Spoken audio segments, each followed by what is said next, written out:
Hello बच्चों, चलिए इस प्रश्न को देखते हैं। एक छिद्र से होकर प्रकाश के विवर्तन के प्रयोग में किन प्रकाश तरंगों के बीच अध्यारोपण होता है। तो बच्चों यहाँ प्रश्न में कहा गया है कि जब एक छिद्र से विवर्तन होता है तो ऐसी कौन सी प्रकाश तरंगे हैं जिनके बीच में अध्यारोपण होता है। तो चलिए बच्चों, सर्वप्रथम हम देखते हैं मुख्य अवधारणा। तो इसमें हम क्या देखते हैं कि हम सबसे पहले विवर्तन के बारे में देखते हैं। तो हमने यहाँ पर क्या किया, एक प्रकाश स्रोत ले लिया और उसको हमने बोल देते हैं कि एस हमारे पास बच्चों यहाँ पर कोई एक प्रकाश स्रोत है। तो ये एस हमारे पास क्या है, प्रकाश स्रोत हमने ले लिया। ये प्रकाश स्रोत बच्चों जो है, या प्रकाश स्रोत है तो प्रकाश स्रोत से बच्चों क्या होगी, प्रकाश की किरणें निकलेगी। तो हम यहाँ पर क्या करते हैं बच्चों, ये जो एस प्रकाश स्रोत है, यहाँ हमारे पास एक एकल छिद्र का हम निर्माण कर लेते हैं। ये हमारे पास क्या है बच्चों, एक एकल छिद्र हो गया, या इसको हम बोल सकते हैं बच्चों स्लिट बोल देते हैं। एक स्लिट S1 और दूसरी स्लिट हमारे पास क्या है, S2 है, तथा इनके बीच में हमारे पास क्या है, यहाँ पर ये एक छिद्र है। तो ये हमारे पास हो गया छिद्र। तो ये हो गया छिद्र। अब बच्चों क्या होगा, प्रकाश स्रोत से हमारे पास क्या होगा बच्चों, प्रकाश चलेगा कुछ इस तरह से। तो प्रकाश स्रोत से बच्चों हमारे पास ये प्रकाश की किरणें निकल रही है। अब ये प्रकाश की किरणें बच्चों क्या होती है, जब इस छिद्र पर टकराती है तो इस छिद्र पर टकराने के बाद क्या होगा देखते हैं हम। तो ये छिद्र है और हमने बच्चों यहाँ पर क्या ले लिया, एक पर्दा ले लिया। ये हमारे पास हो गया पर्दा। तो ये हमारे पास पर्दा है जिसको हम एक्स वाई नाम दे देते हैं। ये हमारे पास बच्चों छिद्र हो गया और माना कि इन दोनों के बीच की दूरी हमारे पास बड़े डी, इन दोनों के बीच की दूरी है। तो बच्चों जब ये प्रकाश स्रोत से निकलने वाली प्रकाश किरणें इस छिद्र से टकराएगी तो छिद्र से टकराने के पश्चात क्या होती है बच्चों, ये प्रकाश किरणें आंशिक रूप से मुड़ जाती है। ये इस तरह से हमारे पास बच्चों जो प्रकाश किरणें थी ये आंशिक रूप से मुड़ गई। तो जब प्रकाश किरणें मुड़ जाती है तो ये घटनाएं हमारे पास क्या कहलाती है, विवर्तन कहलाती है।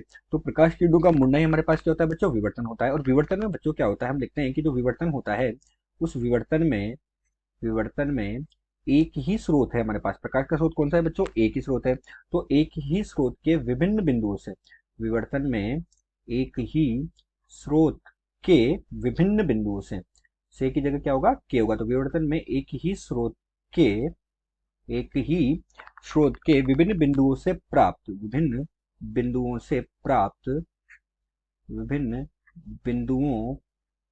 बिंदुओं से प्राप्त द्वितीयक तरंगिका, विभिन्न बिंदुओं से प्राप्त द्वितीयक द्वितीयक तरंगिका या द्वितीयक तरंग के का अध्यारोपण होता है। मतलब बच्चों हम यहाँ पर क्या कह रहे हैं कि विवर्तन में हमने क्या किया, जो प्रकाश स्रोत एस था उससे प्रकाश किरणें चली। जब ये छिद्र पे टकराती है बच्चों तो यहाँ पर जो विभिन्न बिंदुएं हैं उनसे जो ये किरणें निकली वो हमारे पास क्या होती है बच्चों, द्वितीयक तरंग होती है। और उनके मध्य हमारे पास क्या होता है, अध्यारोपण होता है। अध्यारोपण से हमें यहाँ पर पर्दे पर विवर्तन प्रतिरूप प्राप्त होता है। अर्थात ये प्रकाश स्रोत से प्रकाश किरण निकलने के बाद जब छिद्र पर टकराएगी तो इन विभिन्न बिंदुओं से जो ये किरणें निकल रही है ये हमारे पास बच्चे द्वितीय तरंगिका है। और इन द्वितीय तरंगिकाओं से ही जो पर्दा होता है उस पर हमें विवर्तन प्रतिरूप प्राप्त होता है। यही इस प्रश्न की मुख्य अवधारणा है।